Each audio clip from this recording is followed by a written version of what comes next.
Welcome back to, once again, the most irregularly hosted podcast on the internet. I'm your host, Mike Dalton, with the sleepiest man on the internet, Nathaniel Pippin, a.k.a. Fat M.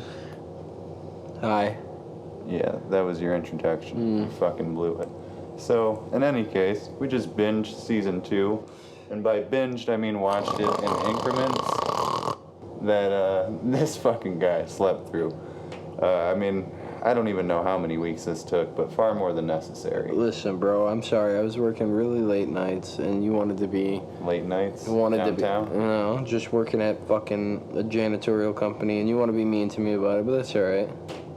Alright, well, let's get into it. Season 2, April 1st, 1998, was the airing date of the first episode, Terrence and Phillip and Not Without My Anus. Most of this season took place in 98, unlike Season 1.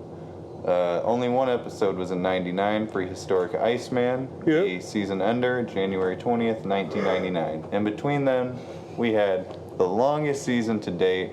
I mean, you hear this guy, he's yawning through this review right now. No, so fuck me, okay. 7 hours of this shit. That sounds kind of hard. It's not the best, though. Wouldn't you say that off rip? Like, it's not the best season. Listen, the first season we watched, I was 10 times more exhausted than I was during Season 2, and I stayed awake the entire fucking time. I didn't even yawn. I didn't blink. Season 2, maybe it was just boring to me, and I wasn't as into it as I was the first one.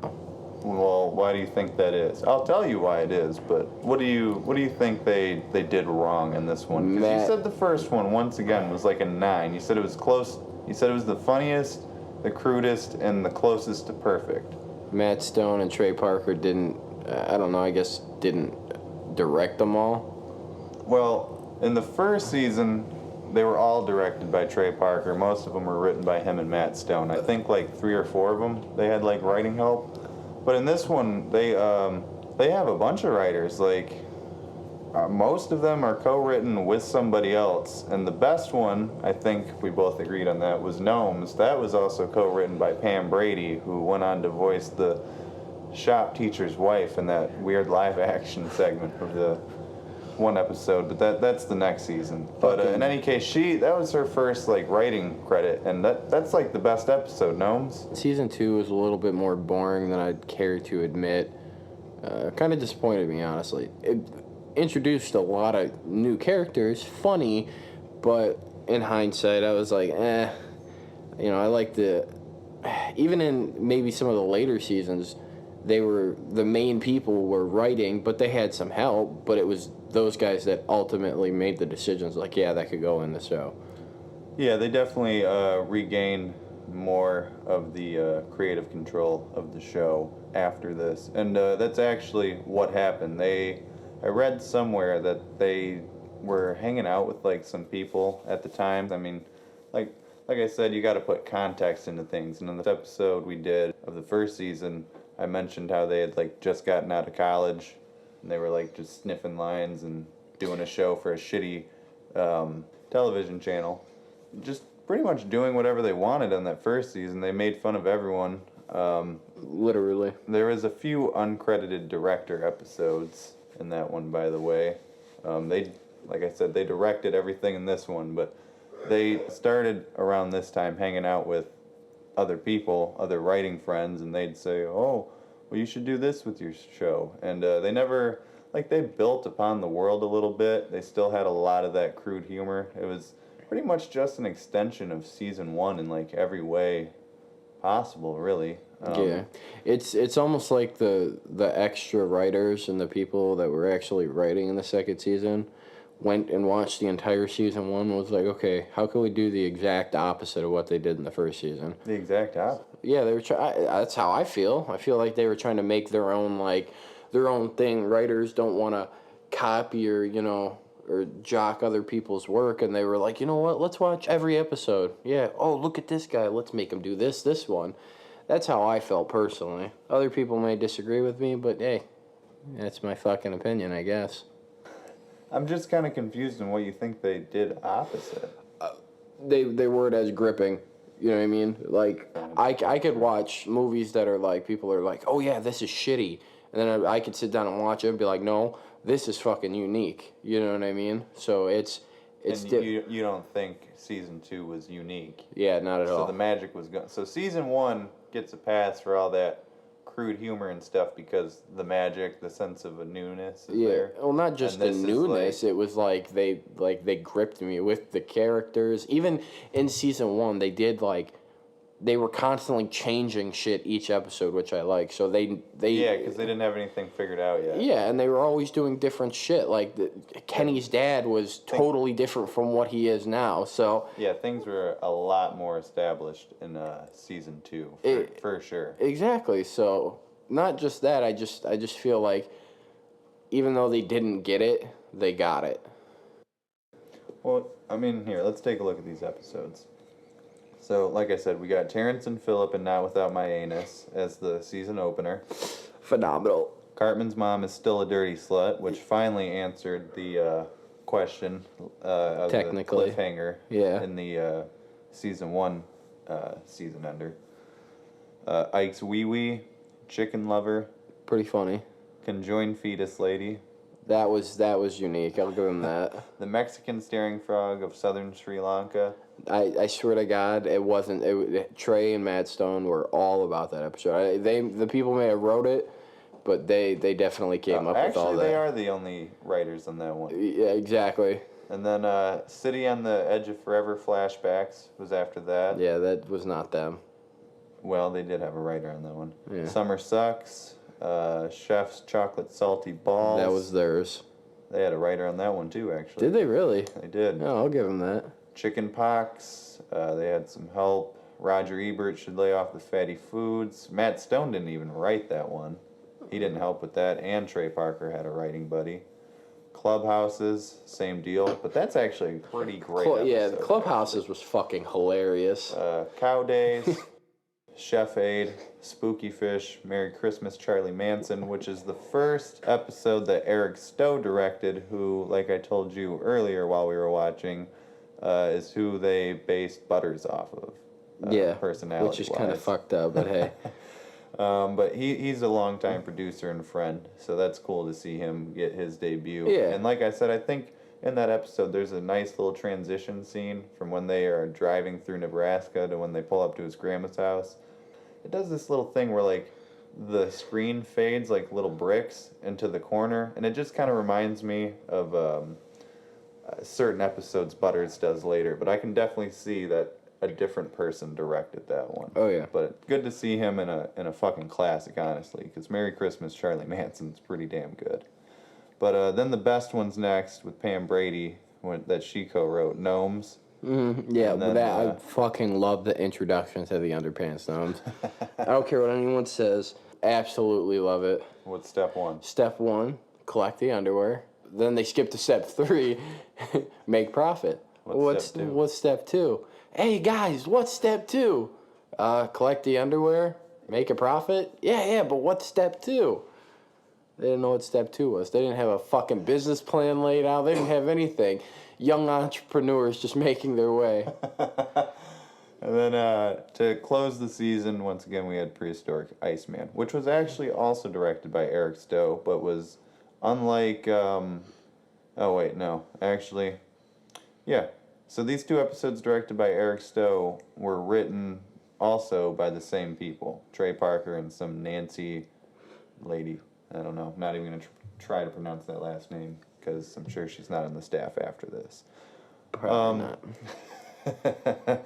So the outside presence, I mean, that really, I guess, speaks then to the testament of Trey Parker and Matt Stone's creative talents and how much of this world really is their creation when you think about it. Because normally if you bring in a little bit of outside help, especially to like help write an episode here and there, normally that helps a television show. Like, you don't want it to be the singular focus on one producer, but in this case that's really just how South Park needed to move going forward.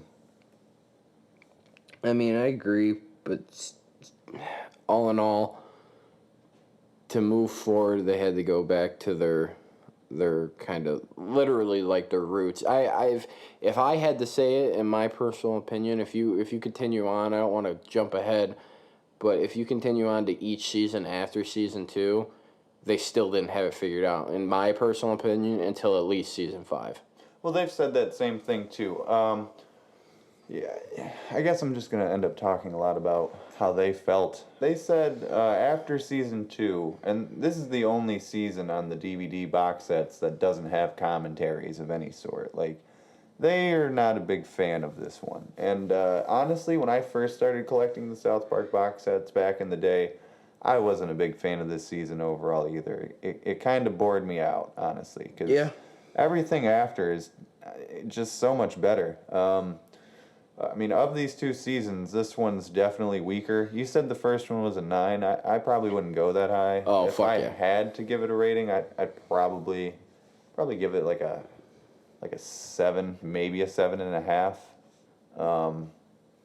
But this one's like a 6.5. Like it's just kind of a watering down of something that was already established, and I guess that's not bad. There's plenty of episodes in this season where they even talk about gnomes, for example, where they even talk about small businesses and how they actually need the big corporate brands to make competition to drive the capitalist system. A lot of people complain about it, and honestly, in the first season, they kind of made fun of their conservative base too, a little bit. I mean, with the character of Jimbo. Jimbo is pretty much portrayed as a fucking moron. Oh no, he's not. In the first season, he's oh an well, idiot. yeah, in the first season. In this one, that's what I'm saying. They kind of expanded upon their own little world a little bit, because Jimbo's a little more fleshed out. He cares about the cows, even though when they kill themselves at the end of Cow Days, he says, "Man, I need a nice cold beer and a burger." Right. So, but he organizes the events. He runs his own show on public access even though he's competing with Jesus, but that once again goes back to the capitalist demand. They're just giving the people what they wanted. Jesus provides an alternative entertainment source. And, that's that capitalist system. So they're definitely showing signs of where they wanted to go, how they wanted to progress. But they really just needed to, I guess, take a step back and see what didn't work, because it just always seemed a little obvious to me that these were not, very strong episodes, especially by their standards, because they would later go on to, basically make fun of everybody. And at first they started off just taking pot shots at easy targets and celebrities, and in this one they tried, especially near the end of the season, I'll say around, I don't know, probably Clubhouses is when they finally started to expand upon these characters, because Clubhouses was like a serious episode about divorce and love, and even though they were divorced for all of a week. Yeah, honestly, it was maybe less than that. If we're talking, this is a 20-minute episode. Yeah, well, maybe if you hadn't fallen asleep every day, and you'd remember. Listen, man, I've watched this episode like I've watched this episode like 1,000 times, and I promise you, I can go through the entire fucking episode for you. Okay. Okay. Well, let's hear it. Actually, is Clubhouses better than Gnomes? Ooh. On what level? What do you mean? Just however you want to break it down. Is Clubhouses a better episode than Gnomes? Because now that we're talking about it, that's a good fucking question. If I sit down and think about it, Gnomes is fucking hilarious for 2 reasons. One, definitely the gnomes and the underwear. 2, we're introduced to Tweek and his family. Phenomenal characters. He's got 3 pots of coffee. Yeah. No, and I love his mom, because she only jumps in at random fucking times, and there's no reason for her to jump in at all. But she was the voice of reason in that episode. I know, but it's still the fact that they're not gonna care, because Tweek's dad, Mr. Tweek, is literally a fucking walking advertisement. Not just that. He's got thousands of metaphors that just don't need to be anywhere near Tweek, for the love of Christ. He's got ADD. Tweek doesn't have ADD. or is His it dad ADHD? puts fucking methamphetamines in his coffee. That's his secret to Tweek's blend. This Harbucks coffee doesn't have that bland raw sewage taste that Tweek's coffee Yeah, has. exactly.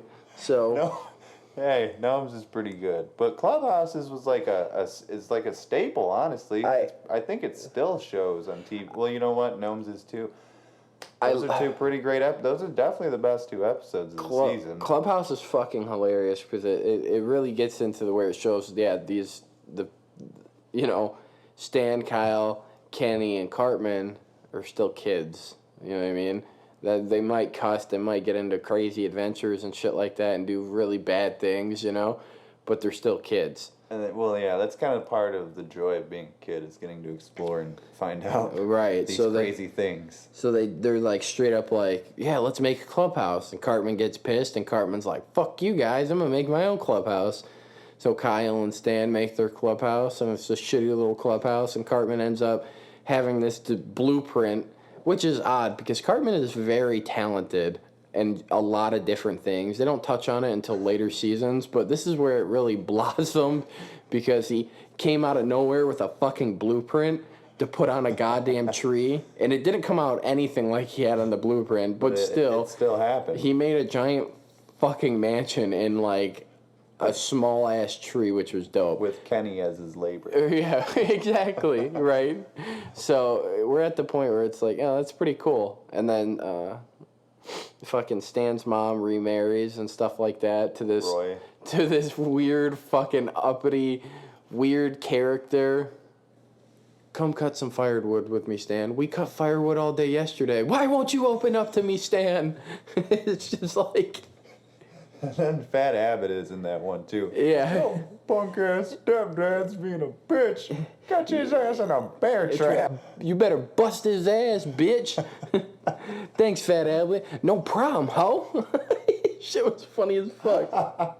Yeah, definitely the best two episodes. Because honestly, let's start breaking some of these down. That's something we didn't do, honestly, enough of in the first season review. But to be fair, there's not much going on. Like we said, most of the adults in these kids' lives aren't really, like, actually there for them.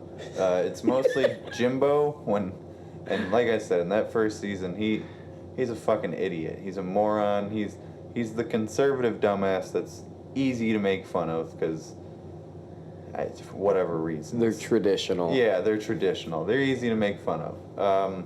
I mean, Matt Stone and Trey Parker, not to get ahead of myself, but they've come out and said they're Republican. I don't really give a shit. It's just fascinating to me that they've always made fun of everything. Yeah, they have. And that's definitely established on this one when they start taking shots at the other side. But the other character who also contributes to them is Mr. Garrison, and he goes through his own shit in this one. And we didn't even talk about him enough, but Chef definitely helps these kids. Isaac Hayes brings a great presence to the show, and his songs are fucking hilarious. Yeah. But, like, I mean, my favorite scene in Summer Sucks is you and her and me simultaneously. Simultaneous loving, baby. Yeah. Good ass stuff. 2 and 3. Yeah. Shit was funny. No, dude, yeah, you know what? We haven't talked about Chef enough. Chef is like that unspoken adult father figure. And you know what's crazy? There's literally only right now there's only one black person in South Park, and the boys look up to Chef the most. Oh, definitely. And it's Definitely. and I don't understand. Well, I can understand why, because one, they're friends.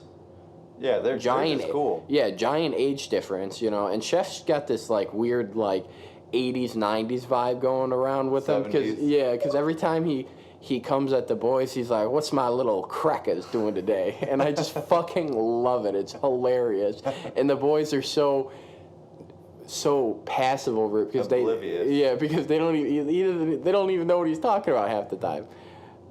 So he's just straight up like saying some crazy shit to him. So I enjoy it. Yeah, I'm really upset that they took him off the show. Well, Or that he was left his the show. That own was his choice. decision, yeah. Well, yeah, that's a while from now. I know. We'll enjoy it while we can. So, but that's to say, there wasn't much going on in the first one, so we didn't really have a whole lot to talk about. But in this one, they really try to expand the characters, even if it's mostly still them just making the crudest jokes they possibly can to just piss people off, which is fine, honestly. It's just, that's why this season's kind of forgotten in the grand scheme of things, besides a handful of episodes. I mean, here's the first one. Terrence and Phillip and Not Without My Anus. This episode has the funniest thing about it, honestly, is probably the title, and the fact that this was supposed to open season 2, because we had been waiting months to get to the end of the arc, to see who Eric Cartman's father was, and they aired it on April Fool's Day. Fucking assholes, bro. And they've only played it like 3 times since, but they've actually gone on record as stating it's one of their favorite episodes. But honestly, the episode itself, it isn't very funny, to be honest. It's not that good. Like, it establishes Saddam Hussein and that he wants to take over Canada, like he always wants to do, for whatever fucking reason. Probably because his head is like a Canadian's in this one, or in this show. I don't know why Saddam Hussein's the only person with a actual face. Because I got a feeling... He's the only one whose head is in half like a Canadian. I feel like they did that. I don't want to take shots here, but I feel like Matt Stone and Trey Parker really love the United States, and they think Canada's a joke. That's a personal opinion. I'm just trying to like deduct some like reasoning here. I think they look at Canada as like a fucking joke, and they also look at Saddam and Baghdad as a joke, so that's why he's the only other character outside of Canada that has a fucking head that's split in two that just hops around freely with no need to connect to anything like a spinal cord. So that's just my personal opinion. All right, so then we get to an actual pretty good episode. Cartman's mom is still a dirty slut. Yep. This is when we find out that his mom is his dad, which got fixed again later, but for now, his mom's a hermaphrodite. Yeah, hermaphrodite. Because she has both parts. But honestly, the best parts of the episode is, did they eat Fred Savage in this episode? Yes. I don't think it was Fred Savage, but they did eat kind of like an old famous person who was like on top of the world at one point. Well, I think they kind of made fun of that he only was in one thing, right? Yeah, he was only in the TV show. Well, no, I mean, he was like, he wasn't really that famous, right? He was like a one-hit TV show. See, that's another thing with the downfall of these earlier things. Sometimes I don't get these pop culture references. Yeah. Because some of them are pretty dated, and these people haven't been famous in so long. And some of them I remember, like when you got to throw the ball through Jennifer Love Hewitt's mouth. Mm-hmm. I remember Jennifer Love Hewitt. Yeah, everyone remembers. A lot of people probably don't, though. Everyone Especially still a lot of remembers kids. Jennifer Love Hewitt. A kid born in 2011 remembers Jennifer Love Hewitt. Yeah, because believe it or not, South Park still makes fun of Jennifer Love Hewitt to this day. Well, wow. And really, Jennifer Love Hewitt isn't that old, dude. Well, in the grand scheme of things, this whole show's not that old. And plus, 98. she's fucking hot. Well, first off, in any case, Cartman's mom is still a dirty slut. Right. They ate that fucking TV guy. Didn't they eat like 2 or 3 people in the span of like 18 hours? Yeah, in that television guy they was kept saying, "We're so hungry, we're not gonna make it." All right, guys. We're gonna have to eat somebody. Yeah, Jimbo. I think Jimbo was the one that first came on. He was like, "All right, guys, we're gonna have to eat somebody to survive." And then the one person they chose to eat was like, "It's only been like 8 hours. How much do you need to eat?" Jesus Christ, how much do people need to eat? Yeah, that was a pretty good episode. Ike's Wee Wee was next. That's the brisk. Yeah, that's the brisk episode. That's a pretty good one. That has the visual gag of, I remembered Ike was Canadian, so I brought the right one. Yeah. It has the maple leaf. You brought that one up. I had never noticed that before, honestly. That's a pretty good episode. This is the one, Mr. Mac. I'm free. Yeah, this is the one where he does drugs. He's this like, alleyway is so live. he's like, here, try this. Marijuana's bad. It makes you feel depressed and lonely. Aren't you depressed and lonely now? Good point. Drugs are bad. Yeah. Okay. He did get fired, though. Yeah. In this episode. And he later got brought back after rehab. They tied his tie back up. Yeah. His head shot right back up after he was living his best life, taking trips to Africa, being free. Yeah, doing what he Man wants. had to put him back down, though. Yeah, they had to rein Mr. Mackey in because he was a fucking wild stallion. Oh, man. That's some good commentary, though. Mm-hmm. Don't you think? A little bit? How do you feel about the main plot in that episode, though, where Kyle turns into a complete sack of shit because his brother's adopted? It touched on a very tough subject because I believe in the early 90s, adoption, from what I understand, there was a lot of movies about it where adoption was at a very high rate. And it's a good thing because there's a lot of kids who don't have parents and they want parents and they want to do good in their life. And, you know, two Jewish people adopt a Canadian-born citizen. And they're like, yeah, this is your brother, when it's clearly not. Well, yeah, they use him as a table when he Yeah. makes his way to Nebraska. Exactly, so... Hey, you're taking my table holder. Right. So Kyle becomes like an asshole, and they're like... at the very end of it, they're like, we don't understand... Or in the middle of it, they're like, we don't understand why you're being an ass. It's still your brother. And he's like, oh, shit.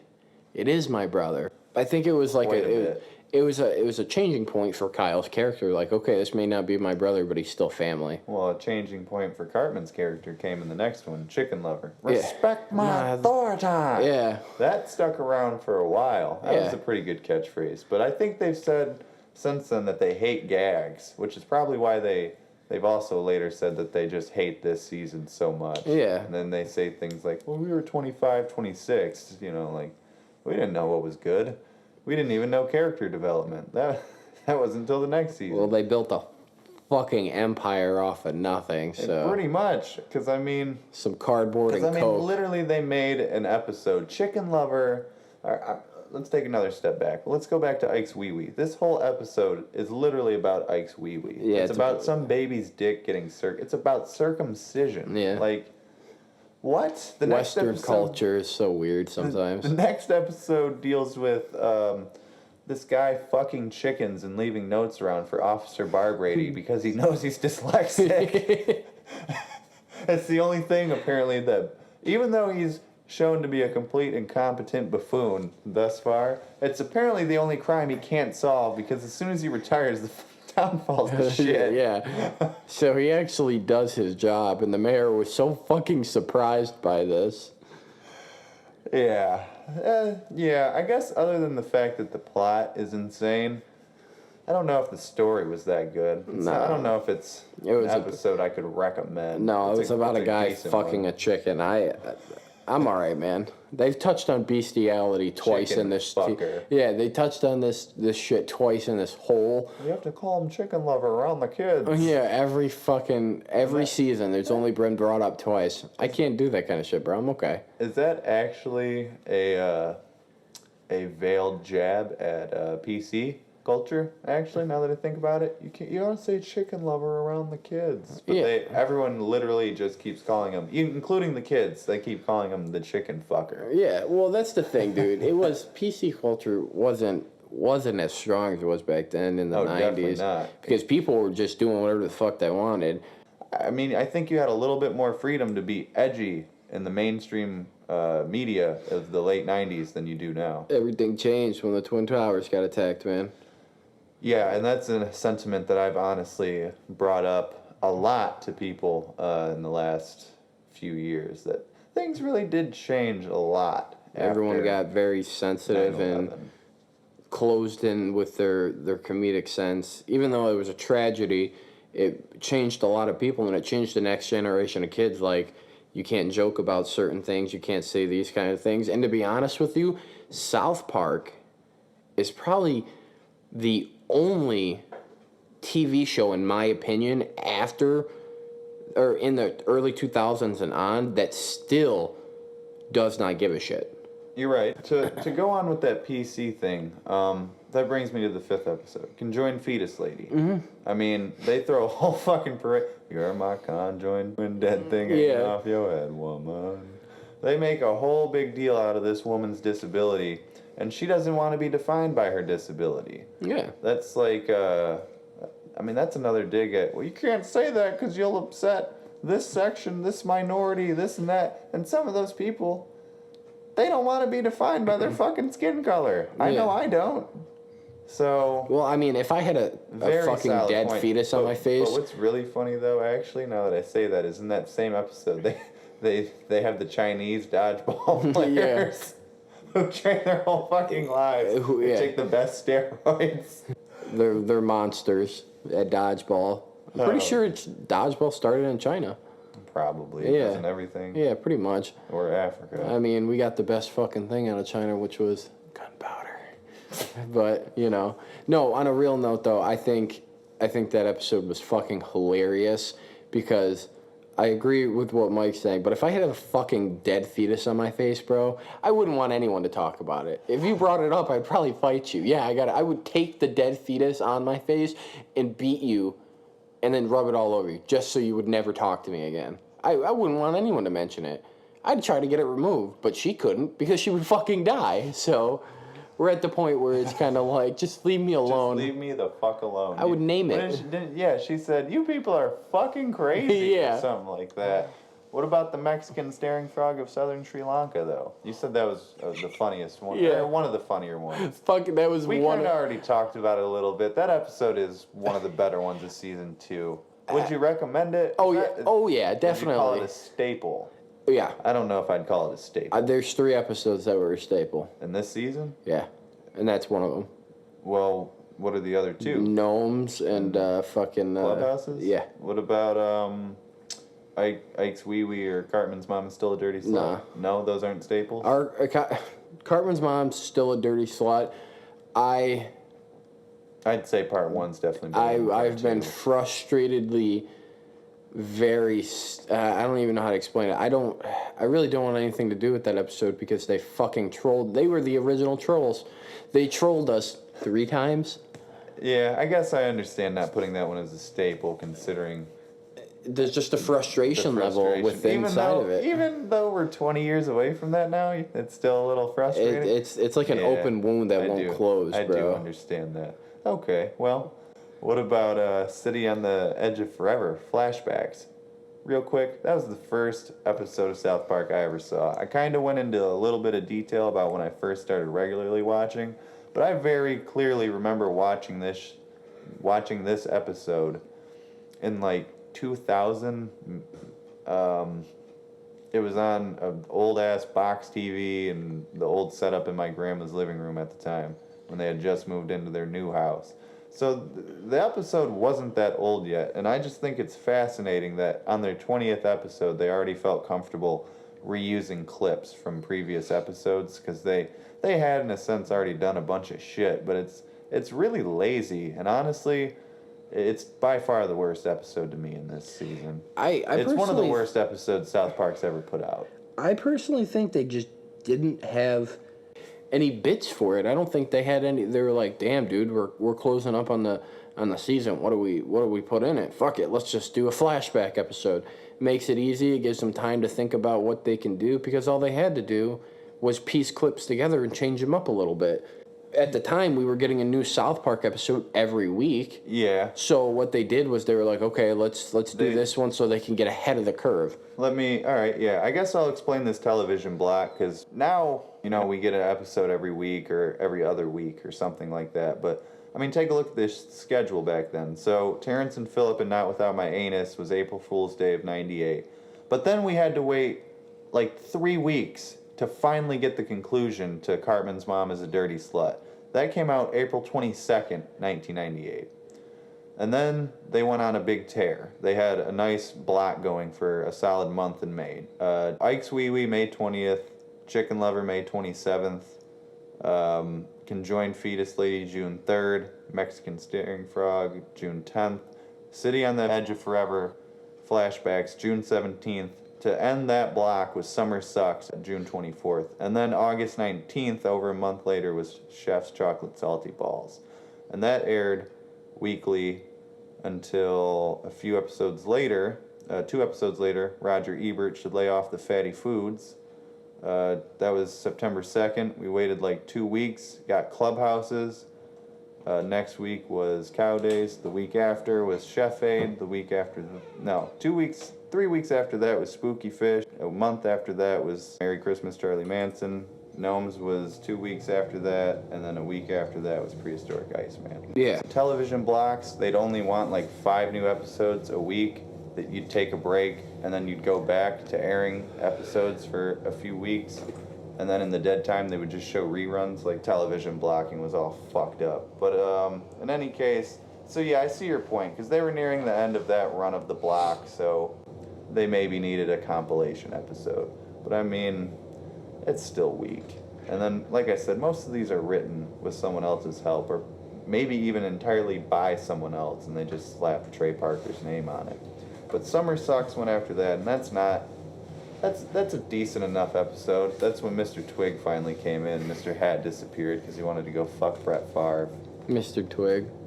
Yeah, why is Mr. Twig French?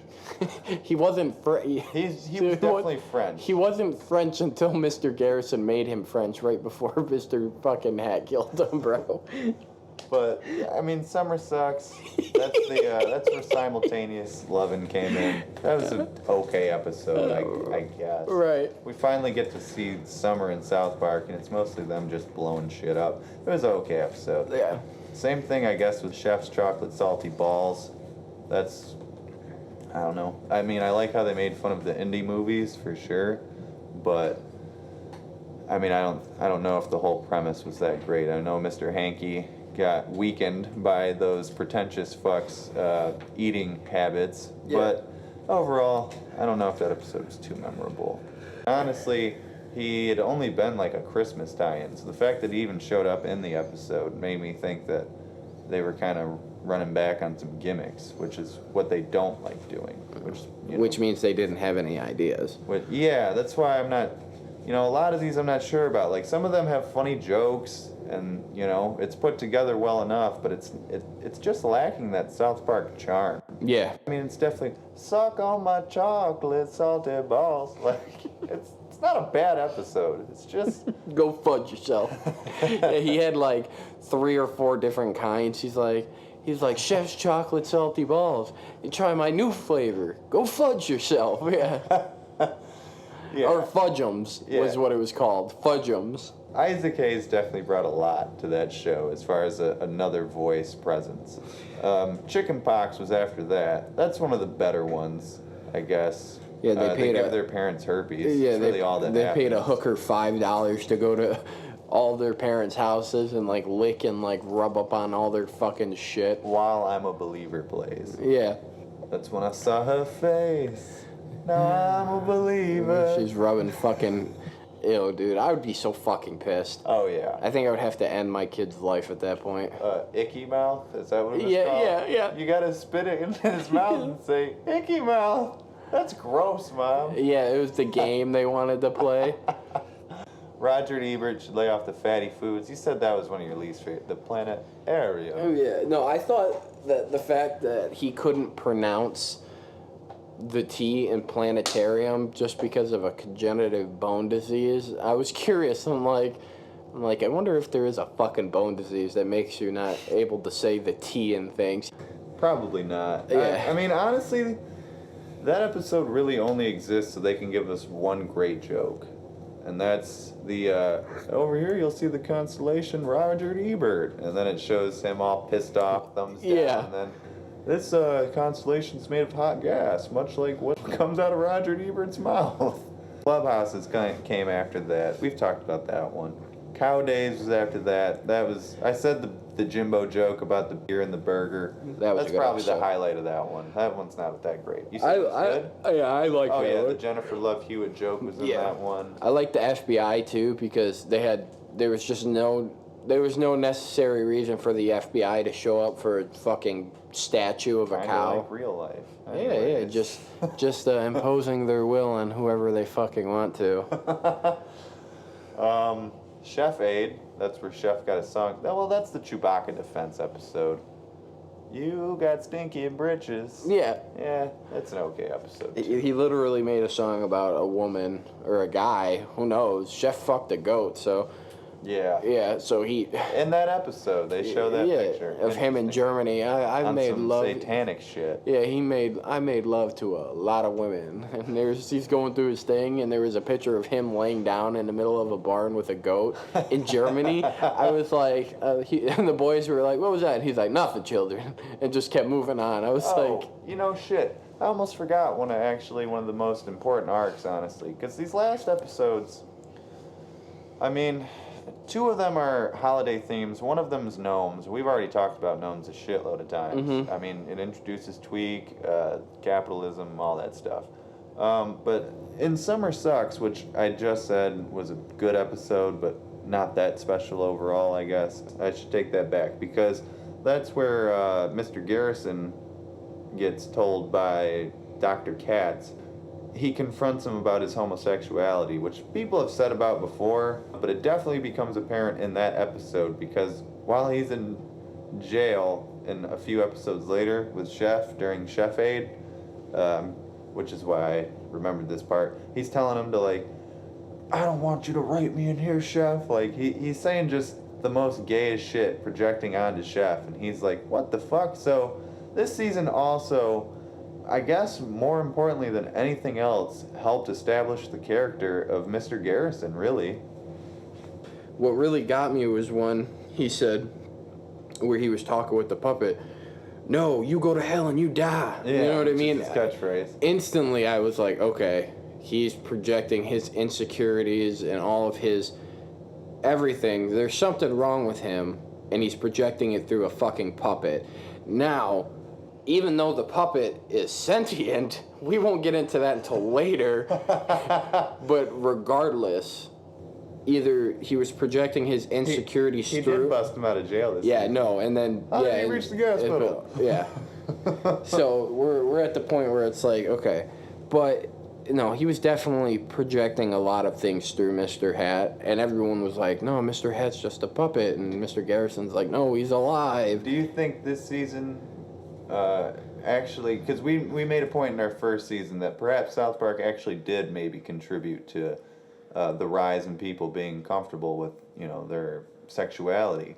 Do you think maybe this season and Mr. Garrison's arc contributed to that? Now that we're a little bit deeper into it, and they've definitely dealt with the subject and tackled it instead of just turned it into a joke? Oh, absolutely. Because Sparky actually even comes back for an episode, and we haven't seen him since he disappeared in Big AL's Big Gay Boat Ride. Yeah, we see him later on. But yeah. in between then, we hadn't seen him until Spooky Fish, and Yeah. and then with the holiday episodes, because Prehistoric Iceman doesn't really have much going for it, to be honest. It makes fun of Steve Irwin. He's dead now, rest in peace, honestly. And it's still not truly, from the bottom of my heart, rest in peace, Steve Irwin. Yeah, for real. But, it's a funny parody. I'm going to put my finger in his ass. That really pissed him off. Yeah. That's really the best jokes, because he's been frozen for 32 months. He's been sleeping since 96. He won't understand our ways in 1999. Yeah. It's good, but It's boring. it's not that interesting. So we'll go straight to the holiday ones and call that a day. So Spooky Fish and Merry Christmas, Charlie Manson. The Halloween and the Christmas episode. Is that better? Now, is Spooky Fish better than Pink Eye to you? The season 1 Halloween episode. I'm kind of indifferent about it because I absolutely love anything with fucking zombies in it, and I absolutely would love if there was a zombie apocalypse, because I would be the guy with underwear, shirtless on top of a roof with a machine gun, just. This guy's crazy, though. Pink Eye was definitely the better episode. Oh yeah, I love that episode, but I like The Spooky Vision? I like Spooky Vision because they put a lot more comedy into it, and they were making fun of Barbra Streisand. So there was Especially since she called them, like, tasteless and crude and all Yeah. that, and they were like, "Fuck that! For our next Halloween episode, we're gonna put her face in every corner of the screen." Right. Stupid bitch. Right. Like, goddamn. That episode was okay though. Aunt Flo dies. Yeah. I remember when my wife stopped saying Aunt Flo. Yeah, and it was just kind of showing like, oh, okay, well she's 40 now. Well, Okay. and that's the thing, I guess, about the writing. Those are kind of easy jokes to make. Anyone could have made those jokes, really. And they do take interesting directions because some of the side characters get a lot more shine in these earlier seasons than they do in later ones. Because side characters, if they get some shine in later episodes, it's all about them. And this one, you know, a character will come in and just say some off-the-wall hilarious shit. I like that about early South Park. And, you know, I don't know. Pink Eyes was I think just captured the spirit of South Park better than Spooky Fish. That's Although fair. especially since they're making fun of trends in that episode too by making Cartman say hello a lot, and that just kind of got annoying. Well, and not just that, dude. The Russian spaceship that came from space. We were not on good terms with Russia still at that time, and they were just pushing the fucking gauntlet. We got to wrap this up real quick. So last but not least, Charlie Manson. Are you gonna say rest in peace, Charles Manson? No, he was a horrible human being. And I thought it was funny that they were trying to humanize him. No, he was a horrible human being. Well, I think that was the whole joke, is they're gonna have this really shitty guy come to terms with humanity on Christmas. Yeah, no, and teach the kids a great lesson. No, absolutely not. Oh man. Hi, Uncle Charlie. No, horrible human being. I hope he dies. Is that better than Mr. Hanky the Christmas Pooh? No.